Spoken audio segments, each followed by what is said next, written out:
تھکاوٹ کو بہت بہتر محسوس کر رہا ہوں، اس لیے کوئی مزید تقریر نہیں، بس چند گزارشات پر میں اپنی بات کو مکمل کروں گا۔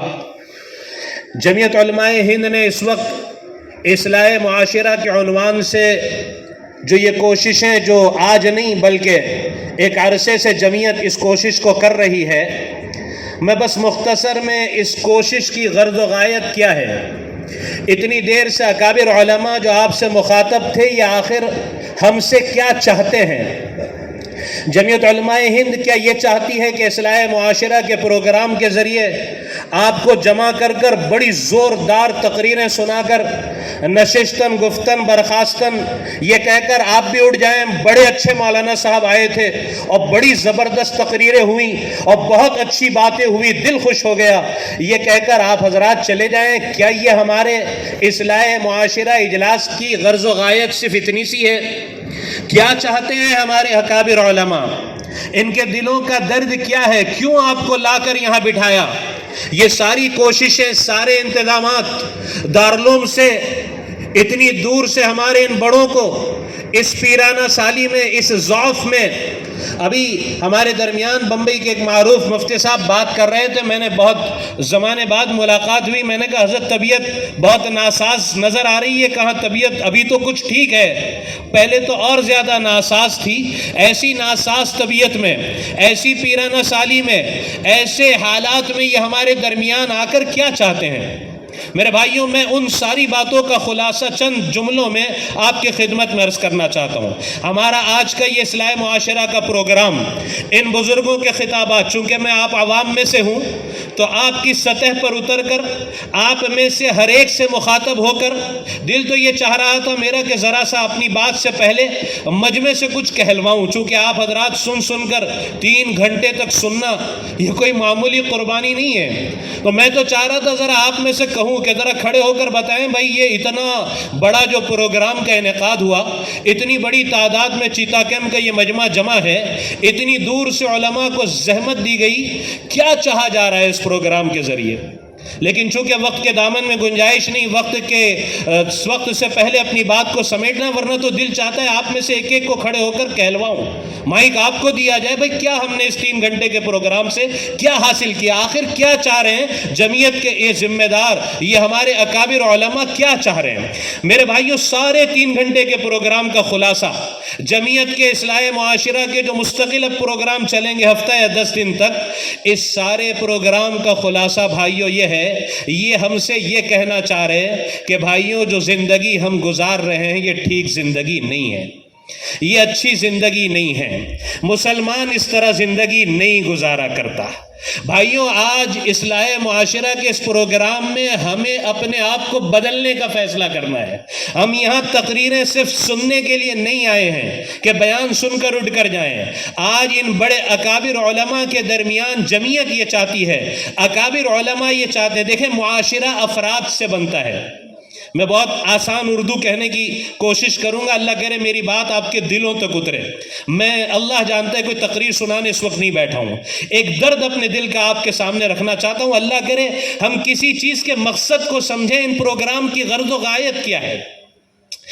یہ جو زندگی جس کے مقصد کو بھلا کر ایک مسلمان زندگی گزار رہا ہے، کہ اس کی زندگی کو دیکھ کر یہ کہنا مشکل ہوتا ہے کہ اس کی زندگی کا کوئی مقصد ہو۔ مسلمان جس قدر، میں آپ یقین جانیں، جب قاری صاحب کا مجھے فون آیا اور اس پروگرام کی غرض و غایت بتائی، اور میں بہت معذرت کرتا رہا کہ میں اس قابل نہیں کہ ان اکابر کے بعد کچھ کہہ سکوں، اللہ کے لیے مجھے معاف کر دو، لیکن بڑے ہیں اور ہمارے دین و شریعت کی بنیاد اطاعت ہے، لہذا میں مجبور ہو گیا، حضرت سے معذرت کرتا رہا، لیکن انہوں نے کوئی ایک نہ مانی۔ میں اس دن سے اپنے فیلڈ میں کام کرنے والے کئی نوجوان جو مسلم سوسائٹی میں زمینی سطح پر محنت کرتے ہیں، میں نے ان کو ایک آڈیو بھیجی، ایک میسج بھیجا کہ ایک جلسے میں کچھ دیر بات کرنے کا حکم ہوا ہے، اصلاح معاشرہ کا پروگرام ہے، کس موضوع پر اس وقت بات کرنے کی ضرورت ہے؟ کون سی ایسی برائی ہے جس پر اس وقت زیادہ فوکس کرنے کی ضرورت ہے، معاشرے کو اس طرف متوجہ کرنے کی ضرورت ہے کہ یہ برائی ہمارے معاشرے میں اس وقت بہت زیادہ بڑی ہوئی ہے۔ میں بہت بے قرار تھا، اس لیے کہ رواجی تقریروں کا میں قائل نہیں، مجھے آتا بھی نہیں کہ بہت زیادہ فصیح و بلیغ بات کہوں اور آپ بھی کہیں سبحان اللہ ماشاء اللہ۔ اتنا بڑا خرچ ہونے کے بعد میرے بھائیوں، اگر یہاں سے ہم کوئی نیت کر نہ جائیں، صرف بیانوں اور تقریروں کے سننے تک ہماری مجلسیں یہ محدود ہو جائیں تو کس قدر افسوس کی بات ہے۔ اگر یہ جو میرے سامنے مجمع بیٹھا ہے اور یہ میری ماں بہنیں جن تک میری آوازیں پہنچ رہی ہیں، وہ آج کے اصلاح معاشرہ کے جلسے سے کچھ لے جانے کا عہد کرے، اپنے آپ کو بدلنے کا عہد کرے کہ یہ کیا زندگی گزر رہی ہے جو میں گزار رہا ہوں۔ بھائی ہم کہاں جا رہے ہیں؟ اللہ کا قرآن ہمیں جھنجھوڑ رہا ہے، فَأَيْنَ تَذْهَبُونَ، اور لوگوں تم نے کون سا راستہ اپنے لیے طے کیا ہے؟ یہ کون سا زندگی کا طریقہ ہے جو تم گزار رہے ہو؟ تمہاری صبح دیکھو، تمہاری شام دیکھو، تمہاری معاشرت دیکھو، تمہارے اخلاق دیکھو، میں نے جب اپنے دوستوں کو وہ آڈیو بھیجی کہ کون سی ایسی برائی ہے جس پر اس وقت فوکس کی ضرورت ہے، یقین جانے ہر ایک کی رائے الگ تھی۔ ہر ایک جس فیلڈ میں کام کر رہا ہے اس نے کہا خلیل بھائی یہ ہے، اس وقت امت کو اس برائی کی طرف متوجہ کرنے کی ضرورت ہے۔ میں نے بہت غور کیا، میں سچ عرض کرتا ہوں میرے بھائیوں، اس وقت معاشرے میں وبا کی طرح پھیلی ہوئی برائیاں اس وقت ہمارے نوجوان سوسائٹی کو، نوجوان معاشرے کو زندگی کے خاتمے اور موت کی طرف لے جا رہی ہے۔ کہاں جا رہا ہے ہمارا نوجوان؟ کوئی اسے سمجھانے کے لیے تیار نہیں، کوئی اپنی زندگی کے بارے میں سوچنے کے لیے تیار نہیں۔ میرے بھائیوں، میں اپنے آپ سے سوال کرتا ہوں اور آپ سے پوچھتا ہوں، جو زندگی میں گزار رہا ہوں، جو زندگی آپ گزار رہے ہیں، اس وقت اگر ملک الموت علیہ السلام میرے پاس آ جائیں اور مجھ سے یہ کہے تیری زندگی کی سانسیں پوری ہو گئی، اذا جاء اجلہم لا یستاخرون ساعۃ ولا یستقدمون، زندگی طے ہے، ایک ساتھ کی نہ دیری ہو سکتی ہے نہ جلدی ہو سکتی ہے۔ اللہ کا قرآن چیلنج کرتے ہوئے کہہ رہا ہے وَلَوْ كُنْتُمْ فِي بُرُوجٍ مُشَيِّدَةٍ، محفوظ قلعے میں چلے جاؤ، بڑے بڑے فورٹ بنا لو، اپنی حفاظت موت سے کر سکتے ہو تو کر دکھا لو۔ قُلْ إِنَّ الْمَوْتَ الَّذِي تَفِرُّونَ مِنْهُ فَإِنَّهُ مُلَاقِيكُمْ ثُمَّ تُرَدُّونَ إِلَىٰ عَالِمِ الْغَيْبِ وَالشَّهَادَةِ فَيُنَبِّئُكُم بِمَا كُنتُمْ تَعْمَلُونَ۔ موت سے بھاگ سکتے ہو؟ تفرون، جاؤ راستہ کھولتے ہیں، بھاگ کر دکھاؤ، موت سے بچ کر دکھاؤ، لیکن یاد رکھو موت سے تم نہیں بچ سکتے۔ ثُمَّ تُرَدُّونَ إِلَىٰ عَالِمِ الغیب والشہادہ، تمہیں ایک دن لوٹنا ہے عالم الغیب والشہادہ کی طرف اور تمہیں اپنی پوری زندگی کا حساب دینا ہے۔ میں نے خوب غور کیا کہ اگر میں اپنے آدھے گھنٹے کے مختصر سے بات بیان میں کسی معاشرے کی ایک برائی کو بیان کروں، دوسری موجود ہے، دوسری کی طرف توجہ کروں، تیسری موجود ہے، تن ہما داغ داغ شد بمبا کجا کجا نہم، جسم پر زخم اتنے ہیں، کہاں مرہم رکھے، کہاں فایا رکھے، کون سی برائی نوجوان معاشرے میں ایسی ہے کہ جس کو بیان کر کر ہم سمجھیں کہ اصلاح معاشرہ کی مجلس میں ہم نے اس طرف متوجہ کر کر امت کے بگاڑ اور فساد کی اصل جڑ کی طرف ہم نے متوجہ کیا۔ یقین جانے رات سو رہا ہوں پچھلے ایک ہفتے سے، یہ تو مجھے کام پر لگا کر فارغ ہو گیا، آپ کو آنا ہے، میں رات سو رہا ہوں تو یہ سوچ رہا ہوں کہ اصلاح معاشرہ، صبح اٹھ رہا ہوں، صبح آپ یقین جانے فجر سے بہت قبل آج میری آنکھ کھل گئی اور ذہن میں یہی اصلاح معاشرہ پر کیا بات ہونی چاہیے، کیا کہنا چاہیے قوم سے، کیسے یہ قوم سمجھے۔ میرا دل چاہ رہا ہے میں یہ مائک کو پھینک دوں اور آپ میں سے ایک ایک کے پاس اتر کر آؤں اور آپ میں سے ایک ایک کا ہاتھ جوڑ کر کہوں اللہ کے لیے زندگی ٹھیک نہیں ہے جو ہم گزار رہے ہیں۔ کون سا گناہ ہمارے معاشرے نے چھوڑا ہوا ہے، کون سے جرائم ہے جس سے یہ امت ایسا حال ہو گیا ہے۔ میرے بھائیوں، میں نے بہت غور کیا، میں اس نتیجے پر پہنچا ہوں کہ امت کے معاشرے کی اصلاح اگر ہم چاہتے ہیں تو اس کے علاوہ کوئی راستہ نہیں کہ انہیں آخرت کے فکر اور آخرت کی یقین اور آخرت کی جواب دہی کے فکر پر لایا جائے۔ جب تک یہ اپنی موت اور موت کے ماں باپ کی زندگی کو بھلا کر زندگی گزاریں گے، آپ انہیں لاکھ سنائیں، کسی برائی کی وعید سنائیں۔ اب حضرت ہمارے نقشبندیہ سلسلے کے اتنے بڑے شیخ وہ حضرت فرما رہے تھے، کیسے دل کا درد رکھ رہے تھے حضرت کہ بھئی کم سے کم صبح 10 مرتبہ تو لا الہ الا اللہ کہہ لیا کرو، 10 مرتبہ تو، لیکن یہ قوم یہ سنے گی اور ایک کان سے سن کر، اس لیے کہ دل میں میرے بھائیوں جب تک زندگی کا مقصد آپ یہ سمجھیں کہ زندگی کا مقصد یہ کتنی بڑی چیز ہے کہ اللہ تبارک و تعالی نے 1.25 لاکھ انبیاء کرام علیہم الصلوۃ والسلام کو اسی مقصد کے تحت بھیجا کہ انسانوں کو جا کر